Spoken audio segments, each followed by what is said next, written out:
Friends, welcome back to my channel. ಎಲ್ಲರೂ ಹೇಗಿದ್ದೀರಾ? I hope ಎಲ್ಲ ಚೆನ್ನಾಗಿದ್ದೀರಾ ಅಂದ್ಕೊತಿದ್ದೀನಿ. ನಾವು ಲಾಸ್ಟ್ ವಿಡಿಯೋದಲ್ಲಿ ನಾನು ಜೇನ್ಕಲ್ ಸಿದ್ದೇಶ್ವರದು ಒಂದು ವ್ಯೂನ ವಿಡಿಯೋ ಮಾಡಿದ್ದೆ. ಅದಾದಮೇಲೆ ನೆಕ್ಸ್ಟ್ ನಾವು ಮುಳ್ಳಯ್ಯನಗಿರಿ ಬೆಟ್ಟಕ್ಕೆ ಹೋಗೋಣ ಅಂತ ಹೇಳ್ಬಿಟ್ಟು ಹೋಗ್ತಾ ಇದ್ದೀವಿ. ಹೋಗೋ ಮಧ್ಯದಲ್ಲಿ ನಮಗೆ ವ್ಯೂ ಇದನ್ನೆಲ್ಲ ಕ್ಯಾಪ್ಚರ್ ಮಾಡಿಕೊಂಡೆ. ಹಾಗೆ ನಮಗೆ ಹೋಗ್ತಾ ಒಂದು ಹೊನ್ನಮ್ಮನ ಹಳ್ಳ ಅಂದು ಒಂದು ನೀರು ಹರಿತಾ ಇತ್ತು ಪ್ಲೇಸಸ್ಸು. ಇದು ನೋಡೋಕೆ ತುಂಬ ಚೆನ್ನಾಗಿತ್ತು. ಅಲ್ಲಿ ಒಂದು 10 to 15 ಮಿನಿಟ್ಸು ಫೋಟೋಗಳನ್ನೆಲ್ಲ ತೊಗೊಳ್ತಾ ಇದ್ವಿ. ಸ್ವಲ್ಪ ಎಂಜಾಯ್ ಮಾಡಿಕೊಂಡು ಮಕ್ಕಳನ್ನೆಲ್ಲ ಆಟ ಆಡಿಸ್ಕೊಂಡು ಹಾಗೆ ಮುಂದೆ ನಾವಿವಾಗ ಹೊರಟಿದ್ದು ಮುಳ್ಳಯ್ಯನಗಿರಿ ಬೆಟ್ಟ. ಆಲ್ಮೋಸ್ಟ್ ಇದು ಕರ್ನಾಟಕದಲ್ಲಿ ತುಂಬ ಎತ್ತರವಾದ ಪೀಕ್ ಅಂತ ಹೇಳ್ತಾರೆ. ತುಂಬ ಘಾಟ್ ಸೆಕ್ಷನ್ ಇದೆ. ಹೋಗ್ಬೇಕಾದ್ರಂತೂ ಸ್ವಲ್ಪ ಮಕ್ಕಳಿಗೆಲ್ಲ ಸ್ವಲ್ಪ ಕಷ್ಟನೇ ಅಲ್ವಾ.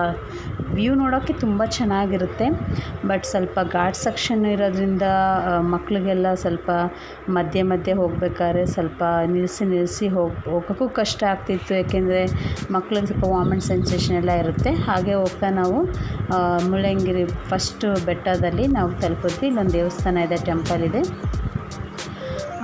ಇಲ್ಲಿ ಹೋಗೋದಕ್ಕೆ ಆಲ್ರೆಡಿ ನಾವು 11:30-12 ಆಗಿತ್ತು.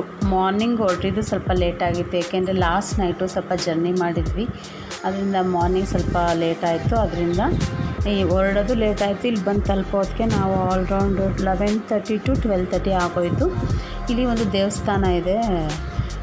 ಲಾಸ್ಟ್ 2 years ಬ್ಯಾಕು ನಾವು ಇಲ್ಲಿಗೆ ಬಂದಿದ್ವಿ. ಇದನ್ನೆಲ್ಲ ನೋಡಿದ್ವಿ, ಬಟ್ ಆವಾಗೆಲ್ಲ ನಾನು ಯಾವುದು ವೀಡಿಯೋ ಮಾಡಿದ್ದು ಬಟ್ ಎಲ್ಲ ಮಿಸ್ ಆಗಿತ್ತು. ಇದ್ರದ್ದು ವೀಡಿಯೋ ಮಾಡ್ತಾಯಿದ್ದೆ. ಸೊ ಒಳಗಡೆ ಕ್ಯಾಮ್ರಾ ಅಲೋ ಇಲ್ಲ ಅಂತ ಹೊರಗಡೆನೇ ಮೆನ್ಷನ್ ಮಾಡಿದರು. ಸೊ ನಾನು ಇಲ್ಲಿವರೆಗೂ ಕ್ಯಾಪ್ಚರ್ ತೊಗೊಂಡ್ಬಿಟ್ಟು ಕ್ಯಾಮ್ರಾನ ಆಫ್ ಮಾಡಿಕೊಂಡೆ. ಒಳಗಡೆ ಎಲ್ಲ ದರ್ಶನ ಮಾಡ್ಕೊತಿದ್ವಿ. ಎಷ್ಟೊಂದು ಜನ ಭಕ್ತಾದಿಗಳೆಲ್ಲ ಕೂತಿದ್ರು. ಸೊ ಅಭಿಷೇಕ ಈ ಕಡೆ ಲೆಫ್ಟ್ ಸೈಡಲ್ಲಿ ನನ್ನ ಮಗಳು ಹೋಗಿ ನಿಂತಿಲ್ಲಲ್ವ, ಅದು ಲೆಫ್ಟ್ ಸೈಡಲ್ಲಿ ಅಭಿಷೇಕ ನಡೀತಾಯಿತ್ತು. ಅಭಿಷೇಕಕ್ಕೆಲ್ಲ ಕೊಟ್ಟಿದ್ರು. ಸೊ ಅಲ್ಲೆಲ್ಲ ಅಭಿಷೇಕ ಮುಗಿಸ್ಕೊಂಡು ಹೊರಗಡೆ ಬಂದು ಕೂತ್ಕೊಂಡ್ವಿ. ನನ್ನ ಮಗಳು ಚಿಕ್ಕವಳು, ಸ್ವಲ್ಪ ಆ್ಯಕ್ಟಿವ್ ಜಾಸ್ತಿ. ವಿಡಿಯೋಸ್ ಎಲ್ಲ ಮಾತಾಡೋದು ಮಿಡಲಲ್ಲಿ ಎಲ್ಲ ಮಾಡ್ತಾಳೆ. ಇದು ಹೊರಗಡೆ ಎಲ್ಲ ದರ್ಶನ ಮಾಡ್ಕೊಂಡು ಬಂದು ಕೂತ್ಕೊಂಡ್ವಿ. ಔಟ್ಫಿಟ್ ಎಲ್ಲ ತಗೊಳ್ತಾ ಇದ್ವಿ. ಹಾಗೆ ಮುಂದೆ ಕೂತ್ಕೊಂಡು ಬರ್ತದಕ್ಕೆ 2 ಕಡೆಯಿಂದನೂ 2 ಹಸುಗಳು ಬಂದುಬಿಟ್ವು. ನನ್ನ ಮಗಳು ಚಿಕ್ಕವಳು ಎದ್ರುಕೊಂಡ್ಬಿಟ್ಲು ಅದೆರಡನ್ನೂ. ಏಕೆಂದರೆ ಕೊಮ್ಮಿದೆ ಅಲ್ಲ, ಸ್ವಲ್ಪ ಭಯ ಪಡ್ಕೊಂಡ್ವಿ ನಾವೂ ಅಷ್ಟೇ. ಸೊ ಇದು ಮುಗಿಸ್ಕೊಂಡು ಅಲ್ಲೇ ಒಂದು 5-10 ನಿಮಿಷ ಎಲ್ಲ ಟೈಮ್ ಸ್ಪೆಂಡ್ ಮಾಡಿಕೊಂಡು ಇದು ಡೌನಲ್ಲಿ ಒಂದು ದೇವಸ್ಥಾನ ಇದೆ ಅಂತ ಹೇಳಿದ್ರು. ಬಟ್ ನಮ್ಗೆ ಅದ್ರದ್ದು ಐಡಿಯಾ ಇರಲಿಲ್ಲ ಯಾವ ರೀತಿ ಹೋಗೋದು ಅಂತ. ಸೊ ಅದಕ್ಕೆ ನಾವು ಹೋಗಲಿಲ್ಲ. ಮುಂದೆ ನಮ್ಮದು ಓನ್ ಕಾರ್ ತೊಗೊಂಡು ಹೋಗೋಕ್ಕೆ ಆಗಲಿಲ್ಲ, ಏಕೆಂದರೆ ಅಲ್ಲಿ ಏನೋ ಕೆಲಸ ನಡೀತಾ ಇದೆ, ಆಗಲ್ಲ ಅಂತ ಅವ್ರು ಹೇಳಿದ್ರು. ಸೊ ಅದಕ್ಕೆ ಅವ್ರದ್ದೇ ವೆಹಿಕಲಲ್ಲಿ ಕರ್ಕೊಂಡು ಹೋಗ್ತೀವಿ ಅಂತ ಹೇಳಿದ್ರು. ಅರೌಂಡ್ 350 rupees ಏನೋ ಅಪ್ ಆ್ಯಂಡ್ ಡೌನ್ ಅಂತ ಹೇಳಿದ್ರು. ಸೊ ಅವ್ರದ್ದೇ ಜೀಪಲ್ಲಿ ಕರ್ಕೊಂಡು ಹೋದ್ರು. ಸ್ವಲ್ಪ ನಾವು ಓಡಿಸೋದಕ್ಕೂ ಡ್ರೈವಿಂಗು ಸ್ವಲ್ಪ ಭಯ ಆಗ್ತಿತ್ತು. ಏಕೆಂದರೆ ಜೀಪ್ ಅಂದರೆ ಸ್ವಲ್ಪ ಜಾಸ್ತಿ ಫಾಸ್ಟಾಗಿ ಓಡಿಸ್ತಾರೆ. ಬಟ್ ಇಲ್ಲಿವರೆಗೂ ಸ್ಟಾಪ್ ಮಾಡಿದ್ರು. ಬಟ್ ಇಲ್ಲಿಂದ ಅರೌಂಡು 1.5-2 ಕಿಲೋಮೀಟ್ರ್ ನಡಿಬೇಕು ಇದ್ರ ಮುಂದೆ. ಸೊ ನಾವು ಮಾರ್ನಿಂಗ್ ತಿಂದ್ಕೊಂಡು ಹೊರಟಿದ್ವಿ. ಇಷ್ಟೊತ್ತಾಗುತ್ತೆ ಅಂತಲೇ ಗೊತ್ತಿರಲಿಲ್ಲ. ಲಾಸ್ಟ್ 2 years ಬ್ಯಾಕ್ ಬಂದಿದ್ದಾಗ ನಮಗೆ ರೋಡೇ ಕಾಣಿಸ್ತಿರಲಿಲ್ಲ. ಫುಲ್ಲು ಫಾಗ್ ತುಂಬ್ಕೊಂಡ್ಬಿಟ್ಟಿತ್ತು, ಏನೂ ಕಾಣ್ತಿರ್ಲಿಲ್ಲ. ಅದೊಂಥರ ಚೆನ್ನಾಗಿತ್ತು ವ್ಯೂ. ಅದು ನಾವೇನಿದ್ರು ನವಂಬರ್-ಡಿಸೆಂಬರ್ ತಿಂಗಳಲ್ಲಿ ಬಂದರೆ ಆ ವ್ಯೂ ಇನ್ನೂ ಚೆನ್ನಾಗಿರುತ್ತೆ. ಫುಲ್ಲು ಫಾಗ್ ಇರುತ್ತೆ, ಫುಲ್ಲು ಚಳಿ ಇರುತ್ತೆ. ನಾವು ಇಲ್ಲಿಂದ ಮುಂದೆ ಹೋಗಿ ಅದು ವ್ಯೂ ಬರುತ್ತಲ್ಲ ಅಲ್ಲಿವರೆಗೂ ಹತ್ತಿದ್ದೀವಿ ಮಕ್ಕಳನ್ನ ಕರ್ಕೊಂಡು. ಅವಾಗ ನನ್ನ ಮಗಳು ಇನ್ನೂ 2 ವರ್ಷ ಚಿಕ್ಕವಳು. ಆವಾಗ ಹೋಗಿದ್ವಿ. ಬಟ್ ನಮ್ಗೆ ಅದನ್ನು ಹತ್ತಕ್ಕಾಗಲಿಲ್ಲ, ಯಾಕೆಂದರೆ ತುಂಬ ಚಳಿ. ಮಕ್ಕಳೆಲ್ಲ ತುಂಬ ನಡುಕ್ತಾ ಇತ್ತು. ಬಟ್ ಅದಕ್ಕೂ ಒಂದು ಯೋಗ ಬೇಕು ಅಂತಾರಲ್ಲ, ಬಟ್ ಅವಾಗ ಆಗಲೇ ಇಲ್ಲ ನಾವು 2 ವರ್ಷದಿಂದ ಹೋಗೋಕ್ಕೆ. ಸೊ ಈ ಸತಿ ಏನಾರ ಆಗಲಿ ಅಂತ ನಾವು ಇದನ್ನು ಹೋಗಲೇಬೇಕು ಅಂತ ಅಂದ್ಕೊಂಡು ಬರೋದಕ್ಕೆ 2 ಕಿಲೋಮೀಟ್ರ್ ನಡ್ಕೊಂಡು ಇಲ್ಲಿಗೆ ಬಂದು ತಲುಪೋದಕ್ಕೆ ಇವರೆಲ್ಲ ಬಂದು ಒಂದು ರೌಂಡ್ ಇಲ್ಲಿ ಕಾರ್ನ್ ಮಾರ್ತಾಯಿದ್ರು. ಕಾರ್ನ್ ತೊಗೊಂಡು ತಿಂದ್ಕೊಂಡು ಟೈಮ್ ಕಳೀತಾಯಿದ್ರು. ನಾವು ಬರೋವರೆಗೂ ವೆಯ್ಟ್ ಮಾಡ್ಕೊಂಡಿದ್ರು. ಸೊ ಹಾಗೆ ಅವರು ನನ್ನ ಮಗಳು ಚಿಕ್ಕವಳನ್ನ ಕರ್ಕೊಂಡು ನಮ್ಮ ಹಸ್ಬೆಂಡ್ ಮತ್ತು ನನ್ನ ತಂಗಿ ಅವ್ರ ಹಸ್ಬೆಂಡ್ ಅವರೆಲ್ಲ ಮುಂದೆ ಹೋಗಿದ್ರು. ನಾನು ಇಲ್ಲಿಂದ ಒಂದು ವ್ಯೂ ತೊಗೊಳ್ಳೋಣ ಅಂತ ಹೇಳ್ಬಿಟ್ಟು ಇಲ್ಲಿಗೆ ಬಂದೆ. ಇಲ್ಲಿ ವ್ಯೂ ತುಂಬ ಚೆನ್ನಾಗಿತ್ತು. ತುಂಬ ಡೌನಲ್ಲಿ ಬಂದು ತೊಗೊಳ್ತಾ ಇದ್ದೆ ನಾನು. ವ್ಯೂ ನೋಡೋಕ್ಕೂ ತುಂಬ ಚೆನ್ನಾಗಿತ್ತು. ನೋಡಿ ಎಷ್ಟು ಚೆನ್ನಾಗಿ ಕಾಣ್ತಿದೆ ಅಲ್ಲ.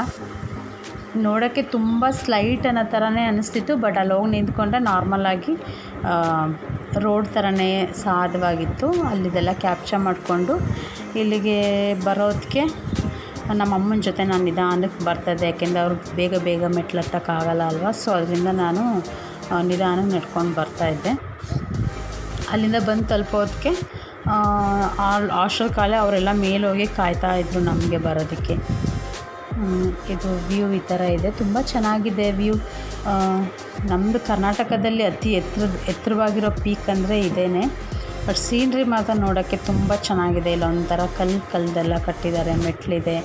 ಸುಮಾರು ಒಂದು 500 ಮೆಟ್ಲಿದೆ ಅನಿಸುತ್ತೆ ನಮಗೆ. ಅಲ್ಲಿ ಆರ್ಚ್ ಸ್ಟಾರ್ಟ್ ಆಗುತ್ತಲ್ಲ, ಅಲ್ಲಿಂದ ಹತ್ಕೊಂಡು ಬರೋದಕ್ಕೆ. ತುಂಬ ಡೌನಿಂದ ನೋಡಿದ್ರೆ ಅಯ್ಯೋ ತುಂಬ ಎತ್ತರವಾಗಿದೆ ಅಪ್ಪ, ಹತ್ತಕ್ಕಾಗಲ್ಲ ಅಂತಲೇ ನಮಗೂ ಅನ್ನಿಸ್ತು. ಬಟ್ ಹತ್ಕೊಂಡು ಬಂದು ನೋಡ್ತಾಯಿದ್ರೆ ನಮಗೇನಿದೇನು ಹೈಟ್ ಅನ್ನೋ ಥರ ಅನ್ನಿಸ್ತಾ ಇರಲಿಲ್ಲ. ಗ್ರಿಪ್ ಸಿಗುತ್ತೋ ಇಲ್ವೋ, ಹತ್ತಕ್ಕಾಗುತ್ತೋ ಇಲ್ವೋ, ಮಕ್ಳು ಹತ್ತುತ್ತಾರೋ ಇಲ್ವೋ ಅಂತ ನಾವು ಅಂದ್ಕೊಂಡ್ವಿ. ಆದರೆ ನಮಗಿಂತ ಮುಂಚೆ ಮಕ್ಕಳೆಲ್ಲ ಹೋಗಿ ಅಲ್ಲಿ ಕಾಯ್ತಾ ಕೂತಿದ್ರು ನಾವು ಹೋಗೋದಕ್ಕೆ. ಇದು ಒಳಗಡೆ ಬೆಟ್ಟದ ಮೇಲೆ ಹತ್ತಿದ್ರೆ ಇದು ಒಳಗಡೆ ವ್ಯೂ ಈ ಥರ ಇದೆ. ಒಳಗಡೆ ಶಿವಂದು ದೇವಸ್ಥಾನ ಇತ್ತು. ಮಾರ್ನಿಂಗ್ 6 to ಈವ್ನಿಂಗ್ 6 ಅಷ್ಟೇ ಲಾಸ್ಟು. ಆಮೇಲೆ ಎಲ್ಲ ದರ್ಶನ ಮಾಡ್ಕೊಂಡು ಬಂದ್ವಿ. ಎಲ್ಲ ಹೊರಗಡೆ ನಮಗೆ ಕಾಯ್ತಾಯಿದ್ರು. ಇಲ್ಲಿ ಸೀನ್ರಿ ತುಂಬ ಚೆನ್ನಾಗಿತ್ತು, ಅದಕ್ಕೆ ಒಂದು ವಿಡಿಯೋ ಕ್ಯಾಪ್ಚರ್ ಮಾಡೋಣ ಅಂತ ಮಾಡ್ಕೊಳ್ತಾಯಿದ್ದೆ. ನನ್ನ ಮಗಳು ನನ್ನ ಮೇಲೆ ನಿಂತ್ಕೊಂಡಿದ್ಲು. ಹಾಗೆ ನಮ್ಮ ಜೊತೆ ಬಂದಿದ್ದ ನಮ್ಮ ತಂಗಿ ಹಸ್ಬೆಂಡು ಅವರೇ ಅವ್ರದ್ದು ಓನೊಂದು ಕ್ಯಾಪ್ಚರ್ ವೀಡಿಯೋಗಳನ್ನ ಮಾಡ್ಕೋತಾಯಿದ್ರು. ನಮ್ಮ ಬ್ರದರು ಬಂದಿದ್ದರು. ಇದು ಹೊರಗಡೆದೊಂದು ಕ್ಯಾಪ್ಚರ್ ತೊಗೊಳ್ಳೋಣ ಅಂತ ತೊಗೊಳ್ತಾಯಿದ್ದೆ. ಅಷ್ಟೊತ್ತಿಗೆ ನಮ್ಮ ಚಿಕ್ಕ ಮಗಳು ಸಾಕಾಯಿತು, ಹೋಗಬೇಕು, ಹೊಟ್ಟೆ ಹಸಿದಿದೆ ಅಂತ ಒಂದೇ ಸಮ ಕರೀತಾನೆ ಇದ್ಲು. ಇದೊಂದು ವ್ಯೂ ತೊಗೊಳ್ಳೋಣ, ತುಂಬ ಚೆನ್ನಾಗಿದೆ ಅಂದ್ಕೊಂಡು ತೊಗೊಳ್ತಾ ಇದ್ದೆ. ಲಾಸ್ಟು 2 years ಹೇಳಿದ್ನಲ್ಲ ಬ್ಯಾಕು, ಇಲ್ಲಿಗೆ ಬರೋಕ್ಕಾಗಲೇ ಇಲ್ಲ ನಮಗೆ. ಆವಾಗ ಫಾಗು ತುಂಬ ಚಳಿ ಇತ್ತು. ಆವಾಗ ಬಂದರೆ ಇನ್ನೂ ಚೆನ್ನಾಗಿರ್ತಿತ್ತು. ಬಟ್ ಸಮ್ಮರ್ ಆಗಿರೋದ್ರಿಂದ ನಮಗೆ ಅಷ್ಟು ಇದು ಫಾಗ್ ಏನು ಇರಲಿಲ್ಲ. ಬಟ್ ಜಾಸ್ತಿ ನಡ್ದು ಬಂದು ಸುಸ್ತಾಗೋಗಿತ್ತು. 2 ಕಿಲೋಮೀಟ್ರ್ ಅಲ್ಲಿಂದ ನಡ್ಕೊಂಡು ಬಂದು ಇಲ್ಲಿಗೆ ಬರೋದಕ್ಕೆ ಅದತ್ರ ಇದು ಎಲ್ಲ ಸೇರಿ 3 ಕಿಲೋಮೀಟ್ರ್ ಆಯಿತು. ಮಣ್ಣಲ್ಲೇನೋ ಆಟ ಆಡ್ಕೊಂಡಿದ್ಲು ನನ್ನ ಮಗಳು. ನಡಿ ಹೋಗೋಣ ಅಂತ ಹೇಳಿದೆ. ಇಲ್ಲೊಂದು ವ್ಯೂ ಚೆನ್ನಾಗಿತ್ತು, ಇಲ್ಲೊಂದೆರಡು ಫೋಟೋಗಳನ್ನ ಕ್ಯಾಪ್ಚರ್ ಮಾಡ್ಕೊಳ್ಳೋಣ ಅಂತ ಮಾಡಿಕೊಂಡು ಮುಂದೆ ಸರಿ ಮುಗೀತು. ಅಷ್ಟೊತ್ತಿಗೆ ನಮಗೆ ಅರೌಂಡ್ 1 o'clock ಆಯಿತು. ಸುಸ್ತಾಗಿತ್ತು. ಮೆಟ್ಲು ಹತ್ತೋದು ಈಸಿ, ಇಳಿಬೇಕಾದ್ರೆ ಸ್ವಲ್ಪ ಕಷ್ಟ ಅನಿಸ್ತಿತ್ತು ನನಗೆ. ನಾವು ಇಳಿಯೋದಕ್ಕೆ ಆಲ್ರೆಡಿ ನಮ್ಮ ಮನೆಯವರೆಲ್ಲ ಮುಂದೆ ಹೋಗಿದ್ದರು. ಬಟ್ ನಮ್ಮ ಅಮ್ಮನ ಜೊತೆ ನಾನು ನಿಧಾನಕ್ಕೆ ಅವ್ರನ್ನ ಕರ್ಕೊಂಡು ನಡ್ಕೊಂಡು ಬರ್ತಾಯಿದ್ದೆ. ಹಾಗೆ ಇಲ್ಲಿ ಮೇಲುಗಡೆಯಿಂದ ಒಂದು ವ್ಯೂ ತೊಗೊಳ್ಳೋಣ ಅಂದ್ಬಿಟ್ಟು ವ್ಯೂ ಕ್ಯಾಪ್ಚರ್ ಮಾಡ್ತಾಯಿದ್ದೆ. ನೋಡಿ ಇದೆಲ್ಲ ಚೆನ್ನಾಗಿದೆಯಲ್ಲ. ನೀವು ಯಾವಾಗಾರ ಫ್ರೀ ಆದರೆ ಸಮ್ಮರ್ಗಿಂತ ನೀವು ಡಿಸೆಂಬರ್ ನವಂಬರ್ ತಿಂಗಳಲ್ಲಿ ಹೋದರೆ ತುಂಬ ಚೆನ್ನಾಗಿರುತ್ತೆ ನೋಡೋಕ್ಕೆ. ಫಾಗ್ ಎಲ್ಲ ಚೆನ್ನಾಗಿರುತ್ತೆ. ಒಂಥರ ಏನೋ ಒಂಥರ ನಮಗೂ ಖುಷಿ ಆಗುತ್ತೆ ಆ ಪ್ಲೇಸಸ್ ನೋಡೋಕ್ಕೆ. ಇದು ಎಲ್ಲ ಮುಗಿಸ್ಕೊಂಡು ಬರಬೇಕಾದ್ರೆ ಇದೊಂದು ನಾವು ಅಲ್ಲಿ ಮಿಡಲಲ್ಲಿ ನೋಡಿದ್ವಿ, ಇದು ಸ್ಕೈದು. ನನ್ನ ಮಗಳು ಇದು ಹೋಗೋಣ ಅಂತ ತುಂಬ ಇದು ಮಾಡಿದ್ಲು. ನಾನು ನಿನ್ನ ಕೈಲಿ ಭಯ ಪಡ್ಕೊತೀಯಾ ಬೇಡ ಅಂತ ಹೇಳಿದೆ ನಾನು. ಬಟ್ ಅವರ ಪಪ್ಪನ ಕೇಳಿಕೊಂಡು ಇಲ್ಲ ನಾನು ಹೋಗ್ತೀನಿ, ನನಗಿಷ್ಟ ಅಂತ ಕೇಳ್ತಾಯಿದ್ದು. ನಮ್ಮ ತಂಗಿ ಮಗನೂ ಅಷ್ಟೇ, ಇವರಿಬ್ಬರು ಹೋಗ್ತೀವಿ. ನಮ್ಮ ಚಿಕ್ಕ ಮಗಳು ಹೋಗ್ತೀನಿ ಅಂದ್ಲು, ನಾವೇ ಕಳಿಸ್ಲಿಲ್ಲ. ಹೋಗ್ತೀನಿ ಅಂತ ಬಾಟ ಮಾಡಿದ್ಲು. ಸೊ ನಾವೇ ಭಯ ಬಿದ್ದು ಬೇಡಪ್ಪ ನೀನು ಅಂತ ಹೇಳಿದ್ವಿ. ಅವಳಿಗೂ ಹೋಗೋಕ್ಕೆ ಸ್ವಲ್ಪ ಭಯ ಇತ್ತು. ಇಲ್ಲ ಹೋಗ್ತೀನಿ ಅಂತ ಹೋದ್ಲು, ಮಿಡಲಲ್ಲಿ ಸ್ವಲ್ಪ ಕಿರ್ಚಿದ್ಲು. ಸೊ ಹೋಗ್ತಾ ಅವಳಿಗೆ ಕಾಮ್ ಡೌನ್ ಮಾಡ್ಕೊಂಡ್ಲು. ನಾವು ಹೆದ್ರಕೊಂತಾಳೆ ಅಂದ್ಕೊಂಡ್ವಿ, ಹೋದ್ಲು. ಹಾಗೆ ಹೋಗಿ ಅಲ್ಲಿ ತಲುಪಿದ್ಲು. ಬಟ್ ಅದು ತುಂಬ ಲಾಂಗ್ ಡಿಸ್ಟೆನ್ಸ್ ಇದ್ರಿಂದ ಅಷ್ಟು ಝೂಮ್ ಮಾಡೋಕ್ಕಾಗಲಿಲ್ಲ. ಅಲ್ಲಿ ಹೋಗಿ ತಲುಪಿದ್ರು. ಬಟ್ ಅಲ್ಲಿ ಯಾರೂ ಇರೋದಿಲ್ಲ. ಇಲ್ಲಿಂದ ಒಬ್ಬರು ಫೋನ್ ಮೂಲಕ ಹೇಳ್ತಾರೆ ಹಿಂಗೆ ಕಳಿಸ್ತಾ ಇದ್ದೀವಿ ಅಂತ. ಆವಾಗ ಅವರೊಂದು ಮೆಸೇಜ್ ಕೊಡ್ತಾರೆ, ಆವಾಗ ಮೂವ್ ಮಾಡ್ತಾರೆ. ಇದಾದಮೇಲೆ ನಮ್ಮ ತಂಗಿ ಮಗ ಹೋಗು ಅಂತಿದ್ವಿ. ಸರಿ, ಅವನು ಸ್ವಲ್ಪ ಹೆದರ್ಕೊಂಡೇ ಇದ್ದ. ನೋಡಿ ಅವನು ಎಷ್ಟು ಭಯ ಪಡ್ಕೊತಾ ಇದ್ದಾನಲ್ವ. ನೋಡಿ ಸ್ವಲ್ಪ ಶಿವರ್ ಮಾಡ್ಕೊತಾ ಇದ್ದಾನೆ. ನಾವು ನಿನ್ನ ಕೈಲಿ ಅವಳೇ ಹೋದ್ಲು, ನಿನ್ನ ಕೈಲಿ ಹೋಗೋಕ್ಕಾಗಲ್ವೇನೋ ಅಂತ ಸ್ವಲ್ಪ ಇದು ಮಾಡ್ತಾಯಿದ್ವಿ. ಇಲ್ಲ ಹೋಗ್ತೀನಿ ದೊಡ್ಡಮ್ಮ ಅಂತ ಹೇಳ್ತಾ ಇದ್ದ. ಸೊ ಇವನು ಇನ್ನೇನು ಮೂವ್ ಮಾಡಬೇಕು ಅಷ್ಟರಲ್ಲಿ ಮೂವ್ ಮಾಡೋ ಅಷ್ಟೇ ಆ ಕಡೆಯಿಂದ ಅವಳು ಹೋಗಿದ್ಲಲ್ವ, ಅವಳು ಬ್ಯಾಕ್ ಬರಬೇಕಿತ್ತು. ಇವನು ನಮ್ಮ ತಂಗಿ ಮಗನ ಇವನ ಹೆಸರು ದರ್ಶನು. ಇವನು ಮೂವ್ ಮಾಡಿದ್ಮೇಲೆ ಆ ಕಡೆಯಿಂದ ಅವಳನ್ನ ರಿಟರ್ನ್ ಇದು ಮಾಡ್ತೀವಿ ಅಂತ ಹೇಳಿದ್ರು. ಸೊ ಇವನನ್ನು ಇಲ್ಲಿಗೆ ಸ್ಟಾರ್ಟ್ ಮಾಡಿದ್ರು ಕಳ್ಸೋದು.